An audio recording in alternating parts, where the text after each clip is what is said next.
നമ്മൾ ഫോംസ് അല്ലേ പഠിച്ചത് കഴിഞ്ഞ ക്ലാസ്സിൽ. അപ്പോൾ നമുക്കത് ഇനിയും പഠിക്കാനുണ്ട്. അപ്പോൾ സ്റ്റുഡൻസ് എല്ലാം വന്നിട്ട് നമുക്കത് തുടങ്ങാം. ഓക്കെ, നമുക്ക് CSS സ്റ്റാർട്ട് ചെയ്യാം ഇന്ന് മുതൽ.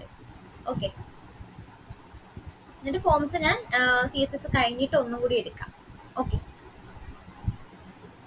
ഓക്കെ, അപ്പൊ നമ്മൾ CSS ആണ് ഇന്ന് സ്റ്റാർട്ട് ചെയ്യുന്നത്. അതായത് CSS എന്ന് പറയുന്നത്, CSSന്റെ ഫുൾ ഫോം എന്ന് പറയുന്നത് കാസ്കാഡിംഗ് സ്റ്റൈൽ ഷീറ്റ് എന്നാണ്. ഓക്കെ, ഈ കാസ്കാഡിംഗ് സ്റ്റൈൽ ഷീറ്റ് എന്ന് പറയുന്നത് നമ്മൾ HTML പേജസിന് സ്റ്റൈൽ ചെയ്യാൻ വേണ്ടിയിട്ടും കളർ കൊടുക്കാനും അങ്ങനെ നമുക്ക് ഇഷ്ടമുള്ള സ്റ്റൈൽ കൊടുക്കാൻ വേണ്ടിയിട്ടാണ് നമ്മൾ CSS യൂസ് ചെയ്യുന്നത്. ഓക്കെ, അപ്പൊ നമുക്ക് എക്സാമ്പിൾ ചെയ്യാം. അപ്പൊ നമ്മൾ തിയറി ആയിട്ടല്ല, നമ്മൾ ജസ്റ്റ് പ്രാക്ടിക്കൽ ആയിട്ടായിരിക്കും ചെയ്തു പോകുന്നത്. ഓക്കെ, അപ്പോൾ ഇമ്പോർട്ടൻ്റ് ആയിട്ട് ഏതൊക്കെ സ്റ്റൈൽസ് ആണ് യൂസ് ചെയ്യേണ്ടതെന്നാണ് ഞാൻ പഠിപ്പിക്കാൻ പോകുന്നത്. ഓക്കെ, അപ്പോൾ 3 രീതിയിൽ നമുക്ക് CSS അപ്ലൈ ചെയ്യാനായിട്ട് പറ്റും. 3 രീതിയിൽ. അപ്പോൾ നോട്ട് ചെയ്തേക്കുക. നമുക്ക് ഇന്റേണൽ ആയിട്ടും എക്സ്റ്റേണൽ ആയിട്ടും ഇൻലൈൻ ആയിട്ട് നമുക്ക് CSS യൂസ് ചെയ്യാനായിട്ട് പറ്റും. ഓക്കെ, അപ്പൊ ഞാൻ ഇപ്പൊ പറയുന്നത് ഇന്റേണൽ ആയിട്ട് എങ്ങനെ യൂസ് ചെയ്യും CSS എന്നാണ്. ഓക്കെ, അപ്പോൾ എക്സ്റ്റേണൽ CSSും ഇൻലൈൻ CSSും ഞാൻ വഴിയെ പറയാം. അപ്പൊ ഇന്ന് നമ്മൾ പഠിക്കാൻ പോകുന്നത് ഇന്റേണൽ CSS ആണ്. ഓക്കെ, സ്ക്രീൻ പ്രസന്റ് അല്ലേ? ഓക്കെ, ഫയൽ ക്രിയേറ്റ് ചെയ്യുക. നമ്മളിന്ന് CSS ആണ് തുടങ്ങുന്നത്. ജസ്റ്റ് ഞാൻ H1ൽ CSS എന്ന് പറഞ്ഞ് കൊടുക്കുവാണേ. ഓക്കെ, അപ്പൊ നമുക്ക് ഈ നമ്മുടെ ടാഗില് നമ്മുടെ ടാഗ് വെച്ചിട്ട് നമുക്ക് CSSനെ കളർ കൊടുക്കാൻ പറ്റും. അല്ലാതെ നമുക്ക് ID വെച്ചിട്ടും ക്ലാസ് വെച്ചിട്ടും ഒക്കെ നമുക്ക് CSSന് സ്റ്റൈൽ കൊടുക്കാനായിട്ട് പറ്റും. ഓക്കെ, അപ്പൊ ഞാൻ ഇന്ന് ജസ്റ്റ് ടാഗ് വെച്ചിട്ട് എങ്ങനെ സ്റ്റൈൽ കൊടുക്കാം എന്നാണ് പഠിപ്പിക്കുന്നത്. ഓക്കെ, അപ്പൊ ഞാൻ H1ന് ഞാനൊരു H1 ഞാൻ ഓൾറെഡി അവിടെ CSS എന്ന് കൊടുത്തിട്ടുണ്ട്. അപ്പൊ ഞാൻ ഒരു H1 കൂടി കൊടുക്കുവാണ്. ഹലോ ഹലോ വേൾഡ് എന്ന് പറഞ്ഞ് ഞാനൊരു H1 കൊടുത്തു. അതുപോലെ തന്നെ ഞാനൊരു പാരഗ്രാഫ് കൊടുക്കുവാണ്. ജസ്റ്റ് നിങ്ങൾ എവിടെന്നെങ്കിലും കോപ്പി ചെയ്യുക, എന്നിട്ട് ഒരു പാരഗ്രാഫ് കൊടുക്കുക.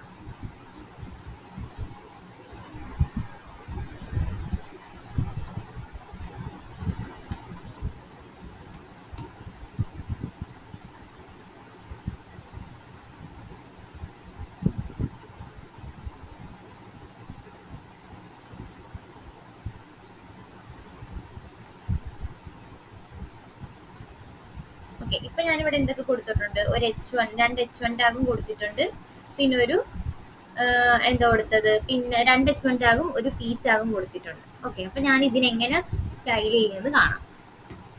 അപ്പൊ ഇതൊന്ന് ജസ്റ്റ് ഒന്ന് റൺ ചെയ്ത് നോക്കുക.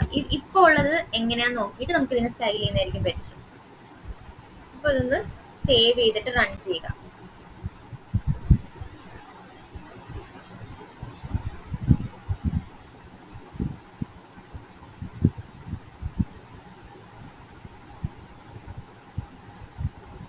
ഓക്കെ, ഇതാണ് എൻ്റെ പേജ് എന്ന് പറയുന്നത്. അതായത് ഞാൻ CSS എന്ന് പറഞ്ഞ ഒരു H1 കൊടുത്തു, പൈത്തൺ എന്ന് പറഞ്ഞ ഒരു പിന്നെ കുറച്ച് പാരഗ്രാഫ് കൊടുത്തു.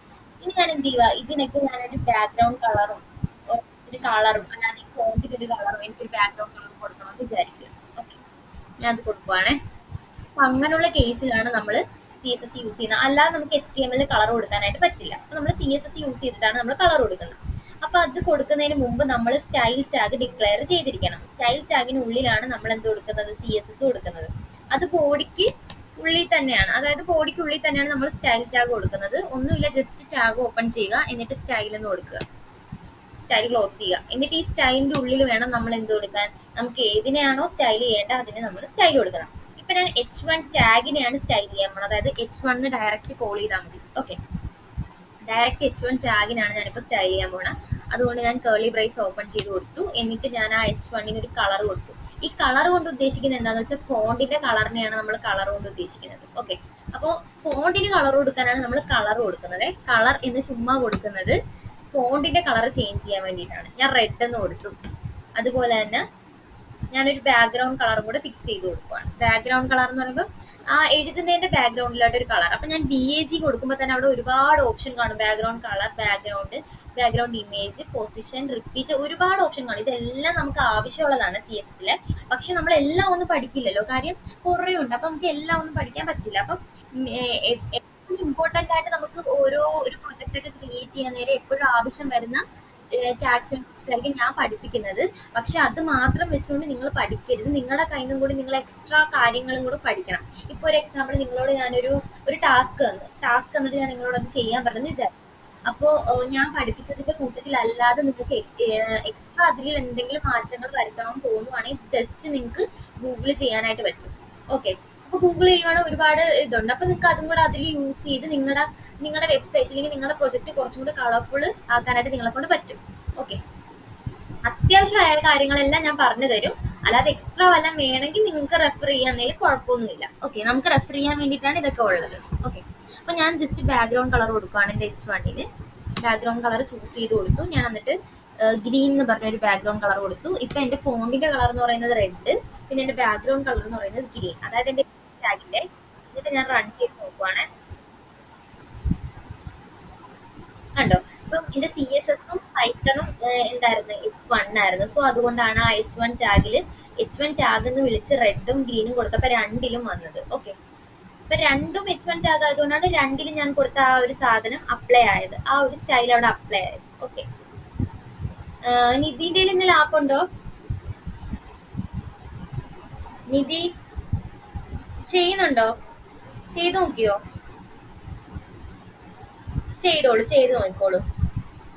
ആകാശോ?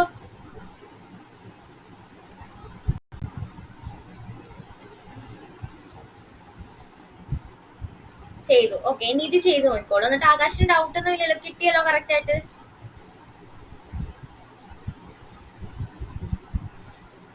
പാരഗ്രാഫിന്റെ നമുക്ക് ചെയ്യാം. H1 ആദ്യം ചെയ്യും, നിധിയും കൂടെ അവിടെ ചെയ്തിട്ട് എത്തട്ടെ. ഓക്കെ.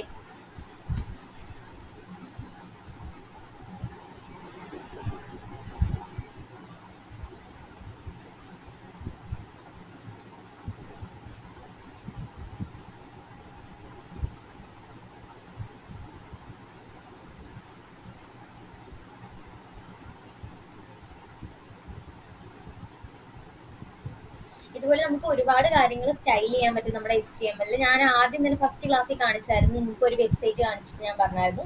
ആ വെബ്സൈറ്റിലെ ഓരോ പേജസും ക്രിയേറ്റ് ചെയ്തിരിക്കുന്നത് ഈ HTML വെച്ചിട്ടാണ്. HTML മാത്രമല്ല CSS-ഉം ജാവാസ്ക്രിപ്റ്റും കൂടി ചേർന്നിട്ടാണ് നമ്മൾ ഓരോ വെബ് പേജസും ക്രിയേറ്റ് ചെയ്തത്. അപ്പോൾ ഇങ്ങനെയൊക്കെയാണ് ഓരോ വെബ് പേജസും ക്രിയേറ്റ് ചെയ്യുന്നത്. അപ്പൊ അതിനകത്തുള്ള എല്ലാ കോഡും നമ്മൾ HTML പഠിക്കാനുണ്ട്. HTML മാത്രമല്ല CSS-ലും. ഓക്കെ. നിധി കിട്ടിയ ഔട്ട്പുട്ട്?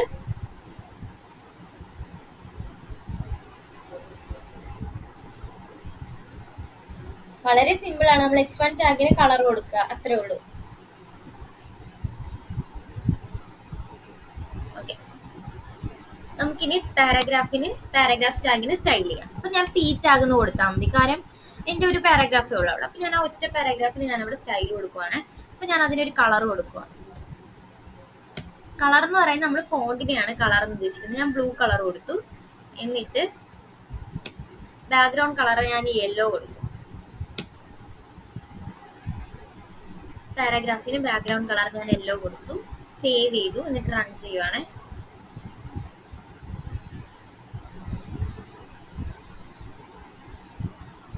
കണ്ടോ?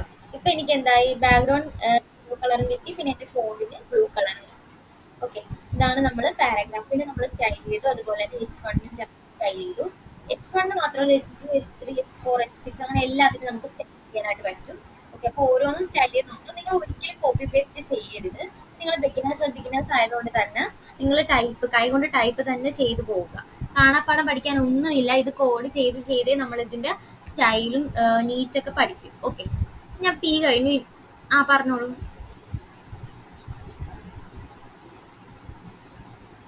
ആ വന്നു.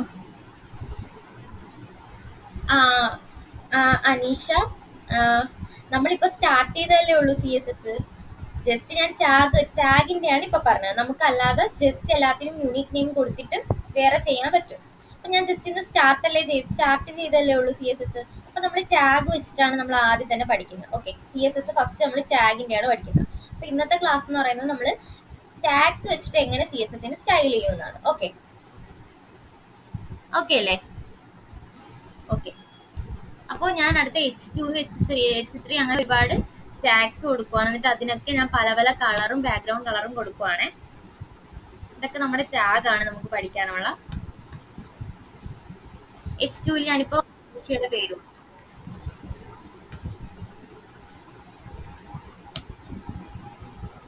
H3 ഞാൻ അക്ഷയുടെ പേര് കൊടുത്തു. സോറി, അക്ഷയ അല്ലല്ലോ, ആകാശിന്റെ പേര് കൊടുത്തു. H4 നീതിയുടെ പേര് കൊടുത്തു.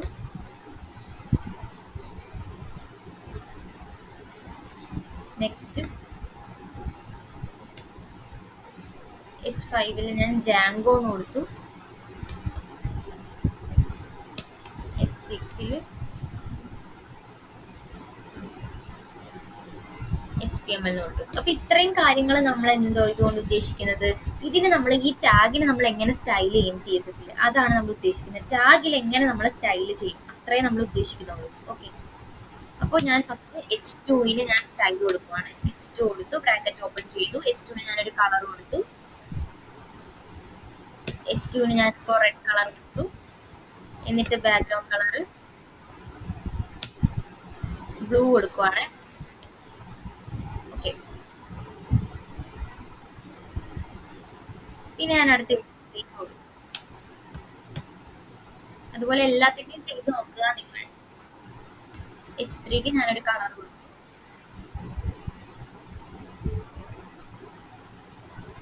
കളർ ഞാൻ വൈറ്റ് കൊടുത്തു. സെമിക്കോളൻ കൊടുക്കുക. പിന്നെ അത് കഴിഞ്ഞ് ബാക്ക്ഗ്രൗണ്ട് കളർ കൊടുത്തു. എന്നിട്ട് ഫുൾ കോളൻ ഇട്ടിട്ട് ഞാൻ ബാക്ക്ഗ്രൗണ്ട് കളർ ബ്ലാക്ക് കൊടുക്കുവാണ്.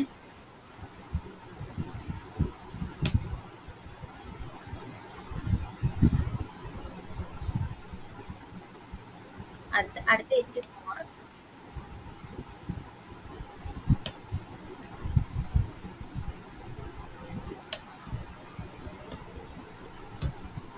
ഗ്രീൻ കൊടുത്തു. ബാക്ക്ഗ്രൗണ്ട് കളർ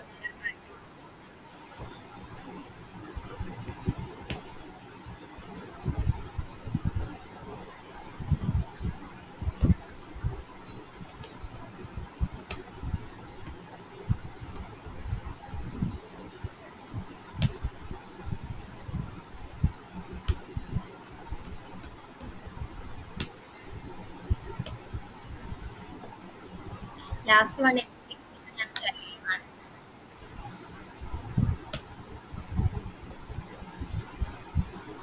നമ്മൾ സീവ് എല്ലോ എന്ന് പഠിക്കുമ്പോൾ തന്നെ നമുക്ക് കുറെ ഓപ്ഷൻസ് ആണ്. കളർ സെലക്ട് ചെയ്യുമ്പോൾ നമുക്ക് ഒരുപാട് ഓപ്ഷൻസ് ആണ്.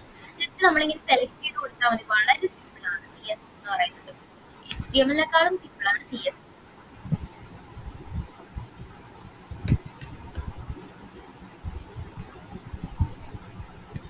ഓക്കെ, ഞാൻ ഇത്രയും ടാഗ്സിന് ഞാൻ കളർ ചെയ്തു, സ്റ്റൈൽ ചെയ്ത് കൊടുത്തു. എന്നിട്ട് ഞാൻ റൺ ചെയ്യുവാണ്. കണ്ടോ, ഇപ്പൊ എന്റെ എല്ലാ CSS ടാഗ്, അതായത് എല്ലാത്തിനും ഞാൻ കളറും കൊടുത്തു. അതുപോലെ തന്നെ ഞാൻ ബാക്ക്ഗ്രൗണ്ട് കളർ കൊടുത്തു, ഫോണിന് കളർ കൊടുത്തു, ഞാൻ ബാക്ക്ഗ്രൗണ്ട് കളർ കൊടുത്തു. ഓക്കെ, ഇത്രയും പ്രോപ്പർട്ടി മനസ്സിലായോ? ബാക്ക്ഗ്രൗണ്ട് കളർ കൊടുക്കുന്നതും ഫോണിന്റെ കളർ കൊടുക്കുന്നതും മനസ്സിലായോ? ക്ലിയർ ആയോ? നിധി ചെയ്തോ? ചെയ്തു.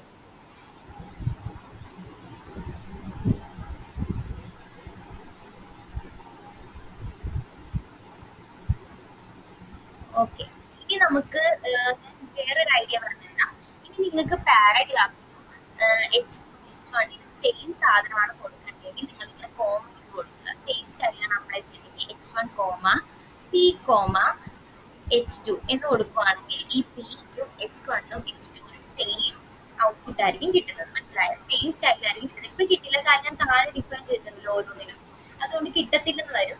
പക്ഷെ ഇങ്ങനെ നമുക്ക് ചെയ്യാനായിട്ട് പറ്റും. അപ്പോൾ ഒരുപാട് ഇങ്ങനെ കോഡ് നമുക്ക് ഈ കോഡിന്റെ സൈസ് അപ്പോൾ റെഡ്യൂസ് ചെയ്യാനായിട്ട് പറ്റും, കുറയ്ക്കാനായിട്ട് പറ്റും. മനസ്സിലായോ? കോമായിട്ട് ഓരോന്നിനും സെപ്പറേറ്റ് ചെയ്ത് കൊടുക്കുവാണെങ്കിൽ നമുക്ക് അതിന് മാത്രമായിട്ട് കിട്ടും. ഓക്കെ, അപ്പോൾ ഇങ്ങനെ Pക്ക് മാത്രമായിട്ട് വേറെ കൊടുക്കേണ്ട ആവശ്യമില്ല. അപ്പൊ അങ്ങനെ പറ്റും. ഓക്കെ, എനിക്ക് ഇനി എന്റെ H1 സെന്ററിലോട്ട് ആക്കണം എന്ന് വിചാരിക്കുക. H1 എനിക്ക് സെന്ററിലേക്ക് ആക്കണം എന്ന് വിചാരിക്കുക. അപ്പൊ ഞാൻ എന്ത് ചെയ്യുന്നതാണ് അടുത്ത് പറയാൻ പോകുന്നത്. H1 എനിക്ക് സെന്ററിലോട്ട് ആക്കണം. അപ്പൊ ഞാൻ ബാക്ക്ഗ്രൗണ്ട് കളർ കളയുവാണ്. കാര്യം എനിക്ക് ബാക്ക്ഗ്രൗണ്ട് കളർ വേണ്ട. അതുമല്ല H1 എന്ന് പറയുന്നത് CSS എന്ന് മതി. അപ്പൊ എനിക്ക് ഈ H1 സെന്ററിലേക്ക് ആക്കണം, നടുക്കോട്ടാക്കണം. അപ്പൊ എന്ത് ചെയ്യണമെന്നാണ് ഞാൻ പറയാം. ഓക്കെ, മാർജിൻ ലെഫ്റ്റ് കൊടുക്കാം. നമുക്ക് മാർജിൻ ലെഫ്റ്റ് കൊടുക്കുന്ന അനുസരിച്ച് അത് നീങ്ങിക്കൊണ്ടിരിക്കും. അപ്പൊ ഞാൻ മാർജിൻ ലെഫ്റ്റ്, കണ്ടോ, ലെഫ്റ്റ് എന്ന് പറയുന്ന ഒരു ഓപ്ഷൻ ഉണ്ട്, ലെഫ്റ്റ് ക്ലിക്ക് ചെയ്യുക. അപ്പൊ ഒരുപാട് നമ്പർ ഓപ്ഷൻ ഉണ്ട്, എത്ര സെന്റിമീറ്റർ. അപ്പൊ നമ്മള് മാത്സിലൊക്കെ സെന്റിമീറ്റർ മീറ്റർ അങ്ങനെയൊക്കെയല്ലേ പോകും. പക്ഷെ നമ്മുടെ HTML സ്പേസിൽ നമ്മള് അളവ്, അതായത് ആ അളവിന് പറയുന്നത് PX വെച്ചിട്ടാണ്, പിക്സൽ വെച്ചിട്ടാണ് നമ്മൾ കൊടുക്കുന്നത്. അപ്പൊ ഞാനൊരു 30 px കൊടുത്തെന്ന് വിചാരിക്കുക. അപ്പൊ 30 px അങ്ങോട്ട് നീങ്ങും, ലെഫ്റ്റിലേക്ക് നീങ്ങും നമ്മളെ ഈ H1 എന്ന് പറയുന്നത്. ഓക്കെ, ഞാൻ റൺ ചെയ്ത് കാണിച്ചു. കണ്ടോ, ഇപ്പം ഇവിടെ ഇരുന്നത് കുറച്ചിങ്ങോട്ട് നീങ്ങി, കുറച്ചേ നീങ്ങുള്ളൂ. എനിക്ക് ഒരുപാട് കൂടുതൽ അങ്ങോട്ട് നീക്കണം. കൂടുതൽ നീക്കി എനിക്ക് കറക്റ്റ് സെന്ററിൽ എന്ന് വിചാരിക്കുക. അപ്പൊ ഞാൻ ഈ 30 എന്നുള്ളത് മാറ്റി ഞാൻ ഒരു 800 കൊടുത്തു, 800 px കൊടുത്തു, സേവ് ചെയ്തു, എന്നിട്ട് റൺ ചെയ്യുവാണ്. കണ്ടോ, ഇപ്പൊ എനിക്ക് ഒരുപാട് ലെഫ്റ്റ് ആയി പോയി. സോ എനിക്ക് കുറച്ചും കൂടി നടുക്കാവാനായിട്ട് കുറച്ച് റൈറ്റിലേക്ക് പോകണം. സോ ഞാൻ 800 മാറ്റി പകരം 700 എന്ന് കൊടുത്തു, സേവ് ചെയ്യുക, റൺ ചെയ്ത് നോക്കുക.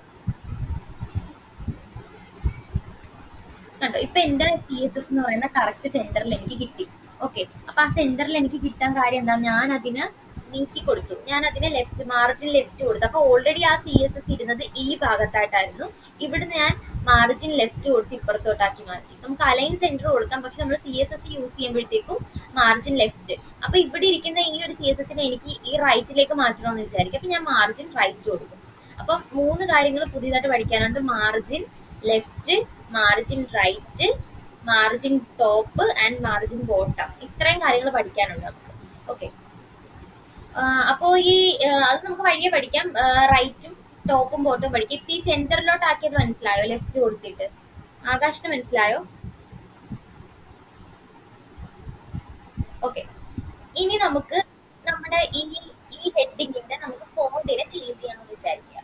ഫോണ്ടിന്റെ സ്റ്റൈല് മാറ്റി കൊടുക്കണമെന്ന് വിചാരിക്കുക. അപ്പം നമുക്ക് അത് ചെയ്യാം. അടുത്തത്, അതായത് എന്റെ H1ന്റെ ഫോണ്ടിന്റെ സൈസിനെ എനിക്ക് ചേഞ്ച് ചെയ്യണം. അപ്പൊ ഞാൻ ജസ്റ്റ് ഫോണ്ട് എന്ന് പറഞ്ഞ് ടൈപ്പ് ചെയ്ത് കൊടുക്കുക. അപ്പൊ അവർ ചോദിക്കും ഫോണ്ടിന്റെ സൈസ് ആണോ, ഫാമിലി ആണോ, വെയിറ്റ് ആണോ, സ്റ്റൈൽ ആണോ, എന്താണെന്ന് ചോദിക്കും. എനിക്ക് സൈസ് ആണ് മാറ്റി കൊടുക്കണ്ടെങ്കിൽ ഞാൻ സൈസ് ചൂസ് ചെയ്ത് കൊടുക്കുക. അപ്പൊ അതിൽ അവര് തന്നെ കുറെ ഓപ്ഷൻ കാണിക്കും. ലാർജ് ആണോ, ലാർജർ ആണോ, മീഡിയം ആണോ, സ്മോൾ ആണോ, അങ്ങനെയൊക്കെ ചോദിക്കും. അപ്പൊ എനിക്ക് ലാർജ് മതി. സോ ഞാൻ ലാർജ് സെലക്ട് ചെയ്ത് കൊടുത്തു, Ctrl+S എടുത്ത് കൊടുത്തു, സേവ് ചെയ്തു, റൺ ചെയ്ത് നോക്കുവാണേ. അപ്പൊ എനിക്ക് ഫോണ്ട് സ്റ്റൈൽ എന്ന് പറയുന്നത് ലാർജ് ആയിട്ട് എനിക്ക് കിട്ടും. ലാർജ്, വെയിറ്റ്, സ്മോൾ ആയിപ്പോയി. പോട്ടെ, ഞാൻ അങ്ങനെ കൊടുക്കുന്നില്ല, പകരം ഞാൻ PXC തന്നെ കൊടുക്കുവാന്ന് വിചാരിച്ചു. ഞാനൊരു 500 PXC കൊടുക്കുവാണ് എന്റെ ഫോണ്ടിന്റെ സൈസ് എന്ന് പറയുന്നത്. 500 PXC കൊടുത്തു, എന്നിട്ട് സേവ് ചെയ്തു, റൺ ചെയ്ത് നോക്കുമ്പോൾ വലുതായിട്ട് എനിക്ക് കിട്ടി എന്റെ CSS എന്ന് പറയുന്നത്. കണ്ടോ, ഫോണിന്റെ സൈസ് 500 PX കൊടുത്തപ്പം വലുതായിട്ട് കിട്ടി. എനിക്ക് ഇത്രയും സ്റ്റൈൽ വേണ്ട, പകരം എനിക്കൊരു 50 മതി. അപ്പൊ ഞാൻ എന്ത് ചെയ്യുക, 50 ആക്കി കൊടുക്കുക. എനിക്ക് ഇത്രയും മതി എന്റെ ഫോണിന്റെ സൈസ് എന്ന് പറയുന്നത്. അപ്പൊ ഓൾറെഡി ഉള്ള H1 ഞാൻ കുറച്ചും കൂടി വലുതാക്കി, അത് ഫോൺ സൈസ് വെച്ചിട്ടാണ്. ഓക്കെ, അപ്പൊ കുറച്ചും കൂടി വലുതാകുകയും ചെയ്താൽ വലുതാകുന്ന അനുസരിച്ച് ഗ്യാപ്പും കൂടി വന്നു. കിട്ടിയോ? അതുപോലെ തന്നെ ഫോൺ സൈസ് അല്ലാതെ ഫോൺ ഫാമിലി ഉണ്ട്. ഓക്കെ, അടുത്ത നമുക്ക് ഫോൺ ഫാമിലി നോക്കാം. ഫോൺ ഫാമിലി എന്ന് പറയുമ്പോൾ ഒരുപാട് ഫാമിലി ഏത് വേണമെന്ന് വെച്ചാൽ നമുക്ക് ചൂസ് ചെയ്ത് കൊടുക്കാനായിട്ട് പറ്റും. എനിക്ക് ബോൾഡ് അടങ്ങിയ ഒരു ഫാമിലിയാണ് വേണ്ട. അപ്പൊ ഞാൻ ജസ്റ്റ് ബോൾഡ് എന്ന് സെർച്ച് ചെയ്യുമ്പോൾ തന്നെ ബോൾഡ് അടങ്ങിയ 2 ഫാമിലീസ് കാണിക്കും. അപ്പൊ എനിക്ക് ഈ ആദ്യത്തെ ബോൾഡ് മതി, അത് ഞാൻ ചൂസ് ചെയ്ത് കൊടുത്തു, എന്നിട്ട് സേവ് ചെയ്തു, എന്നിട്ട് റൺ ചെയ്യുവാണ്.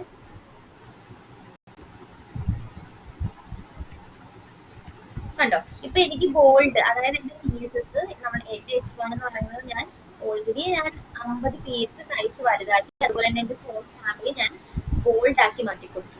ഇനി എനിക്ക് അടുത്തത് ചെയ്യണം, ഫോണ്ടിന്റെ വെയിറ്റ് എനിക്ക് ചേഞ്ച് ചെയ്ത് കൊടുക്കണം. ഫോണ്ടിന്റെ വെയിറ്റ് എനിക്ക് ചേഞ്ച് ചെയ്ത് കൊടുക്കണം. ജസ്റ്റ് വീണ്ടും ഫോണ്ട് എന്ന് കൊടുക്കുക. ഫോണ്ട് എന്ന് കൊടുക്കുമ്പോഴേക്കും ഫോണ്ട് വെയിറ്റ് ഉണ്ട് ഇവിടെ, അത് ചൂസ് ചെയ്ത് കൊടുക്കാം. സ്റ്റൈൽ വേണ്ട സ്റ്റൈൽ ചൂസ് ചെയ്ത് കൊടുക്കാം. ഞാൻ സ്റ്റൈൽ ഉണ്ടെന്ന് വിചാരിക്കാം. സ്റ്റൈൽ തന്നെ ഇറ്റാലിക് ഉണ്ട്, നോർമൽ ഉണ്ട്, ഒബ്ലിക് ഉണ്ട്, അങ്ങനെ ഇഷ്ടമുള്ളത് നമുക്ക് യൂസ് ചെയ്യാം. ഞാൻ ഒബ്ലിക് എടുത്തു, എന്നിട്ട് ഞാൻ സേവ് ചെയ്തു.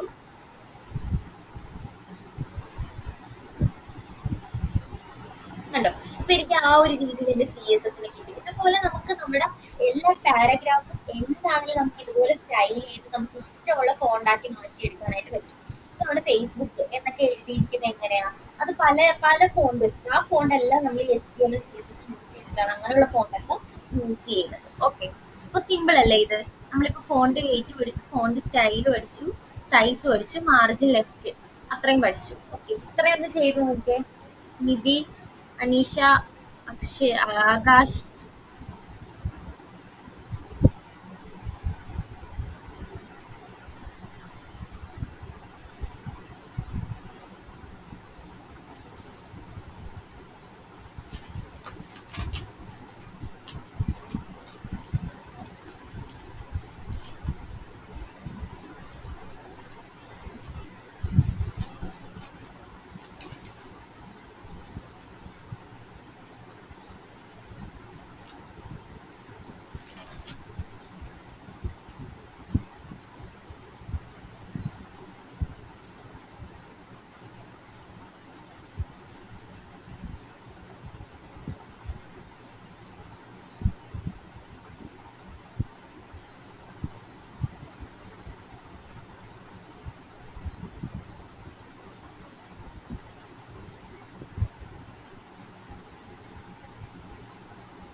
ഇതുപോലെ തന്നെ എല്ലാത്തിന്റെയും സ്റ്റൈൽ നമുക്ക് മാറ്റി കൊടുക്കാം. അപ്പൊ എല്ലാത്തിനും ഉണ്ടാവുന്ന ചേഞ്ച് നമുക്ക് മനസ്സിലാവും.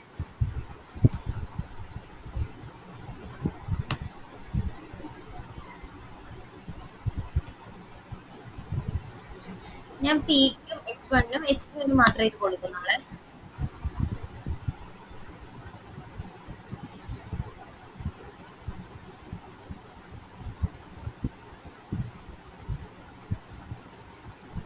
കുറെ ഓപ്ഷൻ ഉണ്ട്, അതെല്ലാം നമുക്ക് ചെയ്ത് നോക്കാവുന്നതാണ്. കണ്ടോ, ഞാൻ ആ CSSന്റെ സ്റ്റൈലിൽ തന്നെ ഞാൻ എന്റെ പാരഗ്രാഫ് ഞാൻ കൊടുത്തു. അപ്പൊ എനിക്ക് ഇങ്ങനെ കിട്ടിയത്. ഓക്കെ, അപ്പൊ അതുപോലെ നമുക്ക് എല്ലാം അതേപോലെ തന്നെ ചെയ്യാനായിട്ട് പറ്റും.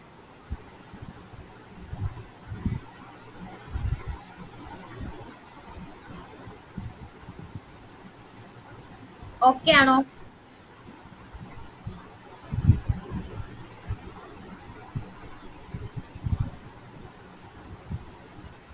ഓക്കെ, നമുക്കിനി നമ്മുടെ ഒരു ഇമേജിനെ എങ്ങനെ ഹൈറ്റും വിഡ്ത്തും കുറച്ചിട്ട് നമുക്ക് സ്റ്റൈൽ ചെയ്യാമെന്ന് നോക്കാം. ഓക്കെ, ഇനി നമ്മൾ ഇമേജിനെ എങ്ങനെ സ്റ്റൈൽ ചെയ്യാന്നാണ് നോക്കാം.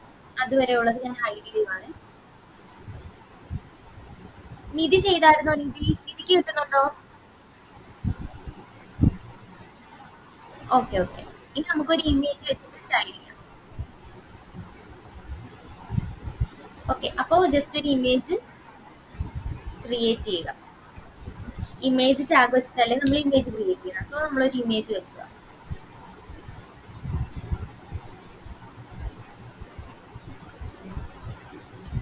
IMG കൊടുക്കുക, സോഴ്സ് കൊടുക്കുക, ഈക്വൽ കൊടുക്കുക. ഇതിനുള്ളിലാണ് നമ്മൾ ഇമേജ് കൊടുക്കുന്നത്. ഞാൻ ഒരു ഇമേജിന് എടുക്കുക. നിങ്ങൾ അതുപോലെ എൻ്റെ ഒപ്പം ചെയ്യുവാണെങ്കിൽ ചെയ്യുക. ഒരു ഇമേജ് കൊണ്ട് അവിടെ വെക്കുക.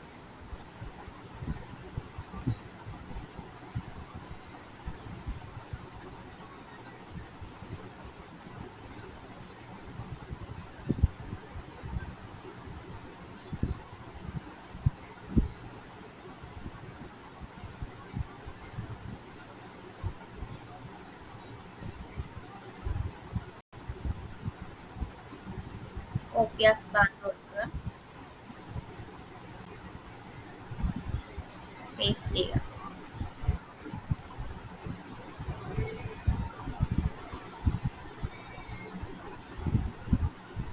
കണ്ടോ, എനിക്കിപ്പോ എൻ്റെ ഒരു വലിയൊരു ഇമേജിനെ എനിക്കിപ്പോ ഇവിടെ കിട്ടിയത്. കണ്ടോ, എനിക്ക് ഇത്രയും വലിയ ഇമേജ് വേണ്ട, എനിക്കൊരു ചെറിയൊരു ഇമേജ് മതി. ആ കേസിൽ ഇതെങ്ങനെ ചെറുതാക്കാം എന്നാണ് പറയാൻ പോകുന്നത്. ഓക്കെ, അപ്പൊ നിങ്ങൾ ഇമേജ് വെച്ചോ? കണ്ടോ, എൻ്റെ ഒരു വലിയ ഇമേജ് ആണ് ഇത്. ഈ ഇമേജിന് എനിക്ക് ഇത്രയും വലുത് വേണ്ട, ഇതിന് എനിക്ക് HTML സ്റ്റൈൽ കൊടുത്ത് എനിക്ക് ഇതിനെ ചെറുതാക്കണം. അങ്ങനെയുള്ള കേസിൽ എന്ത് ചെയ്യുന്നതാണ് പറയാൻ പോകുന്നത്. ഓക്കെ,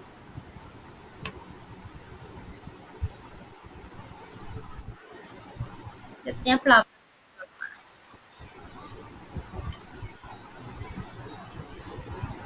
എന്നിട്ട് ഞാൻ H1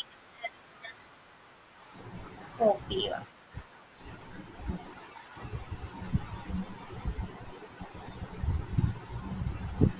അപ്പൊ എന്റെ ഇത് നിങ്ങൾ കണ്ടേല്ലേ, എന്റെ ഇമേജ് നിങ്ങൾ കണ്ടേല്ലേ, ഒരുപാട് വലിയ ഇമേജ് ആണ് എന്റേത്. ഓക്കെ, അപ്പൊ അത് എനിക്ക് എന്ത് ചെയ്യണം, എനിക്ക് അത് സ്റ്റൈൽ ചെയ്ത് എനിക്ക് ചെറിയ ഇമേജ് ആക്കി മാറ്റണം. അപ്പം നമ്മൾ CSS വെച്ചിട്ടാണ് നമ്മൾ അതിനെ ചെറുതാക്കുന്നത് ഞാൻ പറഞ്ഞല്ലോ കഴിഞ്ഞ ക്ലാസ്സിൽ. അപ്പൊ ഇപ്പൊ ഇവിടെ ടാഗ് വെച്ചിട്ടല്ലേ നമ്മൾ സ്റ്റൈൽ കൊടുക്കുന്നത്. അപ്പൊ ഇമേജിന് നമ്മൾ എന്ത് ടാഗ് കൊടുത്ത് സ്റ്റൈൽ ചെയ്യും?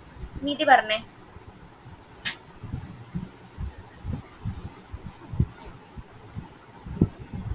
നിധി.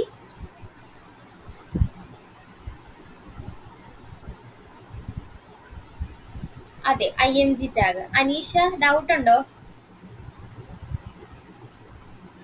ഓക്കെ, നമുക്ക് ഇമേജിന് IMG ടാഗ് വെച്ചിട്ടാണ് നമ്മൾ ഇമേജിനെ സ്റ്റൈൽ ചെയ്യുന്നത്. സോ ഞാൻ IMG എന്ന് കൊടുത്തു. എന്നിട്ട് ഞാൻ കേളി ബ്രേസ് ഓപ്പൺ ചെയ്തിട്ട് ഇതിനുള്ളിലാണ് ഞാൻ ഇമേജിനെ സ്റ്റൈൽ ചെയ്യാൻ പോകുന്നത്. ഓക്കെ, അപ്പൊ ഇമേജിനെ സ്റ്റൈൽ ചെയ്യുന്നതിന് മുമ്പ് ആദ്യം ഇമേജ് വലിയ ഇമേജ് അല്ലേ എൻ്റെത്. അപ്പൊ എന്റെ വലിയ ഇമേജിനെ എനിക്ക് ചെറുതാക്കി മാറ്റാനായിട്ട് ഞാൻ അതിനൊരു ഡിഫോൾട്ട് ആയിട്ട് ഒരു ഹൈറ്റും വിഡ്ത്തും സെറ്റ് ചെയ്ത് കൊടുക്കുന്നു. ഓക്കെ, ഹൈറ്റ് ഞാൻ കൊടുക്കുവാണ്. ഹൈറ്റ് എന്ന് കൊടുക്കുന്നതിന് ഓട്ടോമാറ്റിക്കലി അവിടെ വരും. ഇപ്പോഴത്തേക്ക് ഞാൻ അവിടെ കൊടുക്കുന്ന ഹൈറ്റ് എന്ന് പറയുന്നത് ഒരു 300 px ആണ്. ഞാൻ പറഞ്ഞു PX അല്ലെങ്കിൽ പെർസെന്റേജ്, ഈ രണ്ടിലായിരിക്കും നമ്മൾ എത്ര സൈസ് അളന്ന് കൊടുക്കുന്നത്, PX അല്ലെങ്കിൽ പെർസെന്റേജിലോ. ഞാൻ ഹൈറ്റ് 300 px എന്ന് പറഞ്ഞൊരു കണക്കിൽ കൊടുത്തു. അതുപോലെ തന്നെ വിട്ടും കൊടുക്കണമല്ലോ, ഹൈറ്റ് മാത്രം നമ്മൾ വിട്ടും കൊടുക്കണമല്ലോ. ഞാൻ വിട്ടും അതുപോലെ തന്നെ 300 px തന്നെ കൊടുത്തു. എനിക്ക് 300 px വിട്ടും ഹൈറ്റിലുള്ള ഒരു ഇമേജ് ആണ് എനിക്ക് വേണ്ടത്. അപ്പൊ എന്റെ ഓൾറെഡി ഉള്ള ഇമേജ് ഓവർ സൈസാണ്. അപ്പം എനിക്ക് ഈ 300 px ഉള്ള ഇമേജിനെ വേണം. അപ്പൊ ഞാൻ സേവ് ചെയ്തു, എന്നിട്ട് റൺ ചെയ്യുവാണേ.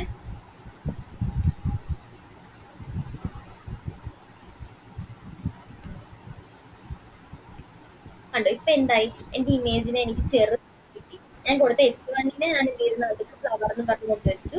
അത് ഞാൻ കൊടുത്ത സ്റ്റൈൽ ഫാമിലിയും വെയിറ്റും സ്റ്റൈലും കാരണമാണ് എന്റെ ഫ്ലവർ ഇത് ഇങ്ങനെ ഒരു ഷേപ്പിൽ എനിക്ക് ഇരിക്കുന്നത്, ഹെഡിങ്. അതുപോലെ തന്നെ എന്റെ ഇമേജ് വലിയ ഓവർ സൈസ് ഉള്ള ഇമേജ് ആയിരുന്നു. അതിന് ഞാൻ CSS സ്റ്റൈൽ കൊടുത്തു. CSS സ്റ്റൈൽ കൊടുത്തിട്ട് ഞാൻ ഈ ഒരു സൈസിൽ വിട്ടും ഹൈറ്റും ഡിഫോൾട്ട് ആയിട്ട് 300 px കൊടുത്തു. ഓക്കെ, ഇനി നിങ്ങൾക്ക് ഞാനൊരു ടാസ്ക് തരാം.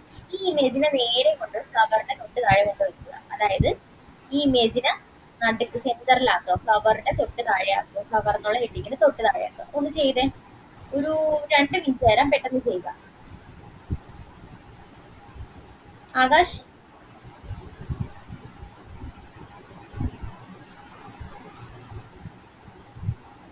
ചെയ്തിട്ട് പറയണേ.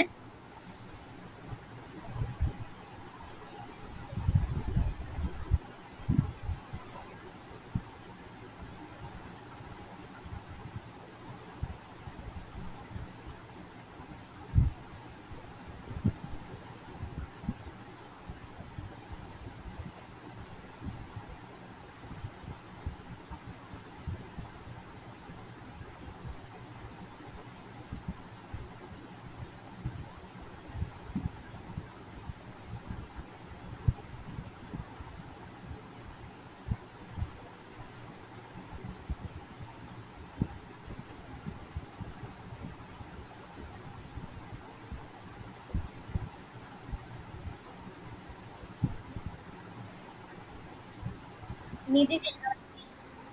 അനീഷ. ഓക്കെ, അനീഷയുടെ സിസ്റ്റം ഇല്ല, സോറി.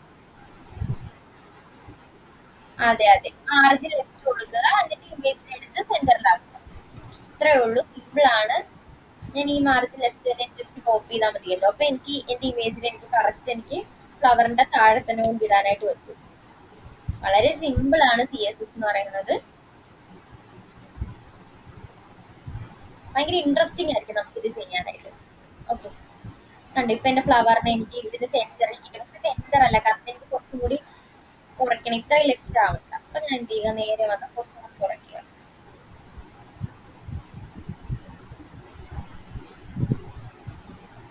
അപ്പൊ എനിക്ക് എത്ര വേണമെങ്കിലും എന്റെ സൈസ് അനുസരിച്ച് എനിക്ക് കുറയ്ക്കാനായിട്ട് പറ്റും. കുറച്ചും കൂടി ഞാൻ നീക്കി, എനിക്ക് ഇത്ര. ഇനി അടുത്ത പഠിക്കാൻ പോകുന്ന ഈ ഇമേജിന്റെ ബോർഡറിനെ ഞാൻ സ്റ്റൈൽ ചെയ്യാൻ പോവാണ്. ഈ ഇമേജിന് മാത്രമല്ല, ഏതൊരു ഇമേജ് കൊണ്ടിട്ട് ആ ഇമേജ് കൊണ്ട് ഒരുപാട് കാര്യങ്ങൾ ചെയ്യാനായിട്ട് പറ്റും. ഓക്കെ, അപ്പൊ ഞാൻ ഈ ഇമേജിന്റെ ബോർഡറിൽ കൊണ്ടുവന്ന് സ്റ്റൈൽ ചെയ്യാൻ പോവാം. ജസ്റ്റ് ബോർഡർ എന്ന് കൊടുക്കുക, ബോർഡർ എന്ന് കൊടുക്കുക. എന്നിട്ട് എത്രയാണോ നമുക്ക് ബോർഡർ കൊടുക്കുക, എനിക്ക് 5 px വേണമെന്ന് വിചാരിക്കുക, 5 px. ഞാൻ സോളിഡ് എന്ന് കൊടുത്തു. എന്നിട്ട് ബാക്ക്ഗ്രൗണ്ട് കളർ എന്തെങ്കിലും കൊടുക്കുക. ബാക്ക്ഗ്രൗണ്ട് കളർ എനിക്ക് ബ്ലാക്ക് മതി. സോ ഞാൻ ബ്ലാക്ക്. എന്നിട്ട് ഞാൻ സേവ് ചെയ്തിട്ട് റൺ ചെയ്യുകയാണ്.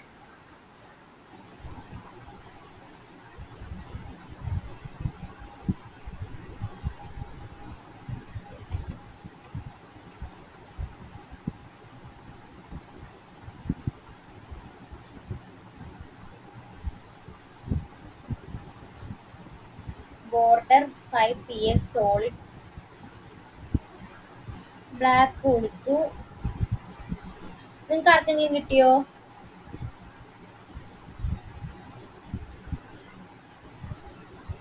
ഓക്കെ.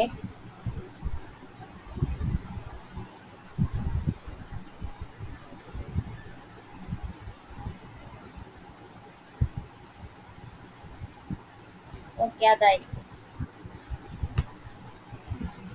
50 കൊടുക്കാം.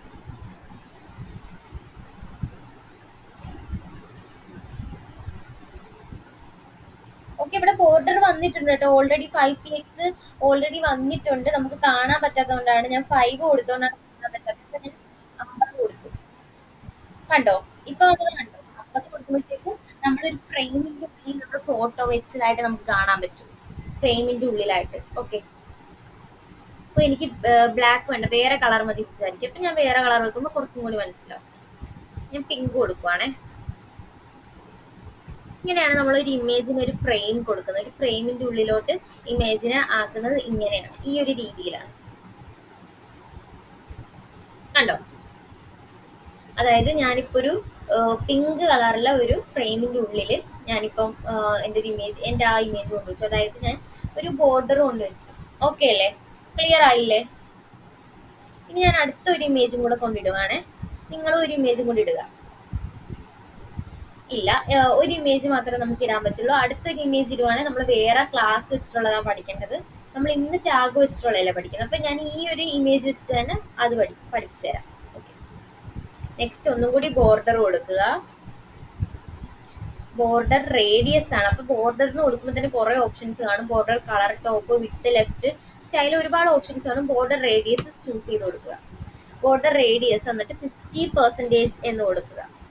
പെർസെൻറ്റേജ് കൊടുക്കുമ്പോൾ നമ്മൾ പി എക്സ് കൊടുക്കേണ്ട ആവശ്യമില്ല. ഒന്നെങ്കിൽ പെർസെൻറ്റേജ് കൊടുക്കണം, ഇല്ലെങ്കിൽ പി എക്സ് കൊടുക്കണം. ഇത് രണ്ടിൽ ഒരെണ്ണം മാത്രമേ നമുക്ക് വർക്കൗട്ട് ആക്കുള്ളൂ.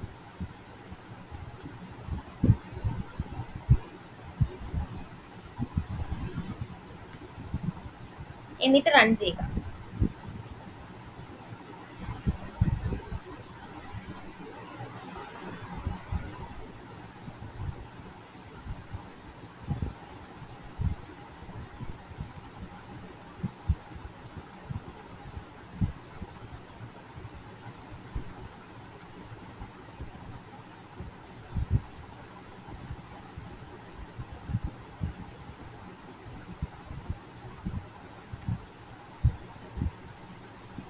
ഓക്കെ.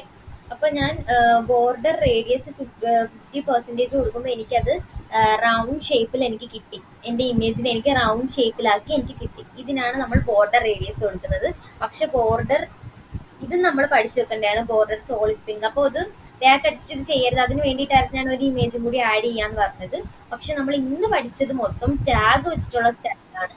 അതുകൊണ്ടാണ് ഞാൻ ഒരൊറ്റ ടാഗ് വെച്ചിട്ട് പഠിപ്പിച്ചത്. ഓക്കെ.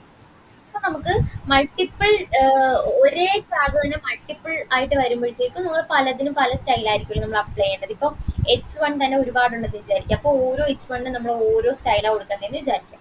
അങ്ങനത്തെ കേസിൽ നമ്മളൊരു യുണീക് നെയിം വെച്ചിട്ടാണ് ഓരോന്നിനും നമ്മൾ ഐഡന്റിഫൈ ചെയ്യുന്നത്. അപ്പൊ നെക്സ്റ്റ് ക്ലാസ്സിൽ, അതായത് നാളെ നമ്മൾ അതായിരിക്കും പഠിക്കുന്നത്. ഓക്കെ. അപ്പൊ ഇന്ന് നമ്മൾ ജസ്റ്റ് ടാഗ് വെച്ചിട്ട് എങ്ങനെ നമ്മൾ CSS സ്റ്റൈൽ ചെയ്തു എന്നാണ് പഠിച്ചത്.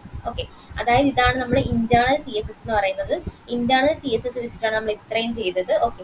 അപ്പൊ ഞാൻ അതിന്റെ റൗണ്ടിലുള്ള ആ ഇമേജിന്റെ ബോർഡർ ഞാൻ പിങ്ക് കൊടുത്തു. പിങ്കിന് പകരം എനിക്ക് വേണേൽ റെഡ് കൊടുക്കണമെങ്കിൽ റെഡ് കൊടുക്കാം. എന്ത് വേണേലും എനിക്ക് കൊടുക്കാനായിട്ട് പറ്റും. ഓക്കെ. ഇത്രയേ ഉള്ളൂ നമ്മുടെ ബേസിക്.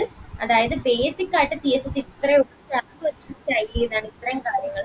നിങ്ങൾക്ക് മനസ്സിലായോ? സിമ്പിൾ അല്ലേ?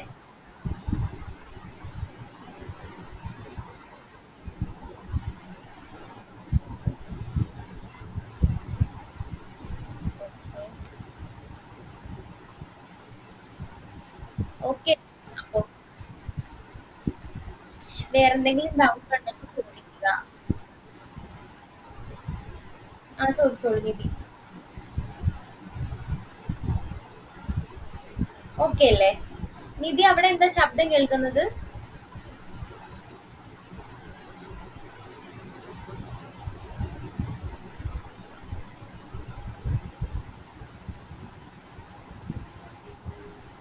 Okay okay. അനീഷയ്ക്ക് മനസ്സിലായോ? സിസ്റ്റം ഇല്ലാതെ ഇത് റൺ ചെയ്യുന്ന കണ്ടപ്പോ മനസ്സിലായല്ലോ അല്ലേ? അപ്പൊ ജസ്റ്റ് സിസ്റ്റം കിട്ടപ്പോ ഒന്ന് ഈ ഒരു റെക്കോർഡിംഗ് സെക്ഷൻ നോക്കുക, ഇല്ലെങ്കിൽ നമ്മൾ ഗ്രൂപ്പിൽ ചെയ്യും. എന്നാലും നോക്കിയാൽ മതി. വളരെ സിമ്പിൾ ആണ്. നമ്മൾ HTML ടാഗ് വെച്ചിട്ടാണ് നമ്മൾ ഫസ്റ്റ് സ്റ്റൈൽ ചെയ്തത്. വളരെ സിമ്പിൾ ആണ്. ഓക്കെ. ഇപ്പൊ കണ്ടപ്പോ തന്നെ എനിക്ക് ഒരു ചെറിയൊരു മിസ്റ്റേക്ക് വന്നപ്പോ അനീഷയല്ലേ തിരുത്തി തന്നത്. അതായത് അവിടെ ബോർഡർ വന്നിട്ടുണ്ട്, പക്ഷെ അത് 5px ആയതുകൊണ്ട് കാണാൻ പറ്റാതിരുന്നതായിരുന്നു. ഓക്കെ. അപ്പൊ ഞാൻ വിചാരിച്ചത് വന്നില്ലായിരിക്കും. അനീഷ അല്ലായിരുന്നു അത് എനിക്ക് പറഞ്ഞു തന്നത്. Very good. അപ്പൊ ഇത്രേ ഉള്ളൂ നമ്മുടെ CSSന്റെ ജസ്റ്റ് ബേസിക്. നമ്മൾ ടാഗ് വെച്ചിട്ട് എങ്ങനെ സ്റ്റൈൽ ചെയ്യാന്നാണ് പഠിച്ചത്. വളരെ സിമ്പിൾ ആണ്. ഓക്കെ. ഇനി നമ്മൾ നെക്സ്റ്റ് ക്ലാസ്സിൽ പഠിക്കുന്നത്, നമ്മൾ ക്ലാസ് വെച്ചിട്ട് നമ്മൾ ഓരോന്നിനും യൂണിക് നെയിം കൊടുക്കും. എന്നിട്ട് ആ യൂണിക് നെയിം വെച്ചിട്ടായിരിക്കും നമ്മൾ ഇതിനെ സ്റ്റൈൽ ചെയ്യുന്നത്. യൂണിക് നെയിം കൊടുക്കുമ്പോൾ നമ്മൾ ചുമ്മാ നെയിം കൊടുക്കാൻ പാടില്ല. നമ്മൾ ഡോട്ട് കൊടുക്കുക. ഡോട്ട് കൊടുത്തിട്ട് ആ യൂണിക് നെയിം കൊടുത്ത് കേർലി ബ്രേസിനുള്ളിൽ വേണം നമ്മൾ കൊടുക്കാനായിട്ട്. ഓക്കെ. അപ്പൊ ഡോട്ട് ഇല്ലാത്ത സെക്ഷൻ എന്ന് പറയുന്നത് നമ്മൾ ടാഗിന് സ്റ്റൈൽ ചെയ്യുമ്പോഴാണ് നമുക്ക് ഡോട്ട് വേണ്ടാത്തത്. ബാക്കി ഏതൊരു കേസിൽ നമുക്ക് സ്റ്റൈൽ ചെയ്യണമെങ്കിൽ എന്ത് വേണം? ഡോട്ട് വേണം. ഓക്കെ. അപ്പൊ നിങ്ങൾ ഒരു നീറ്റ് ആയിട്ട് ഇപ്പോൾ ഒരു ഔട്ട്പുട്ട് കിട്ടിയിട്ടുണ്ടെങ്കിൽ ആ നീറ്റ് ആയിട്ടുള്ള ഔട്ട്പുട്ട് ഫോട്ടോ എടുത്ത് ഗ്രൂപ്പിൽ ഇടുക. ആ നീറ്റ് ആയിട്ടുള്ള ഔട്ട്പുട്ട്. ഓക്കെ. ഇപ്പൊ ഇന്ന് ചെയ്ത കാര്യങ്ങളെല്ലാം ഉൾക്കൊണ്ടിട്ട് ഒരു ഫോട്ടോ എടുത്തിട്ട് ഗ്രൂപ്പിൽ ഇടുക. കാര്യം ഇന്ന് വരാത്ത ഒത്തിരി കുട്ടികളുണ്ട്. അപ്പൊ അത് കാണുമ്പോഴെങ്കിലും അവർക്ക് റെക്കോർഡിംഗ് സെക്ഷൻ കാണാൻ തോന്നട്ടെ എന്ന് വിചാരിച്ചിട്ടാണ്. പിന്നെ ആ റെക്കോർഡിംഗ് സെക്ഷൻ രണ്ടാമത് കേട്ട സ്റ്റുഡൻസ് ഉണ്ടെങ്കിൽ അവരും ചെയ്ത കാര്യങ്ങൾ ഗ്രൂപ്പിൽ അപ്ഡേറ്റ് ചെയ്യുക. എങ്കിൽ മാത്രമേ നിങ്ങൾ അത് ചെയ്യുന്നുണ്ട് എന്ന് എനിക്ക് മനസ്സിലാകത്തുള്ളൂ. അതിന് വേണ്ടിയിട്ടാണ്. അപ്പോൾ വേറെ ഡൗട്ട് ഒന്നും ഇല്ലെങ്കിൽ നിങ്ങൾക്ക് ലെഫ്റ്റ് ആവാം. ഞാൻ അറ്റൻഡൻസ് നോട്ട് ചെയ്തിട്ടുണ്ട്. ഓക്കെ. നെക്സ്റ്റ് നമുക്ക് നെക്സ്റ്റ് ക്ലാസ് പഠിക്കാം. ഓക്കെ. Thank you.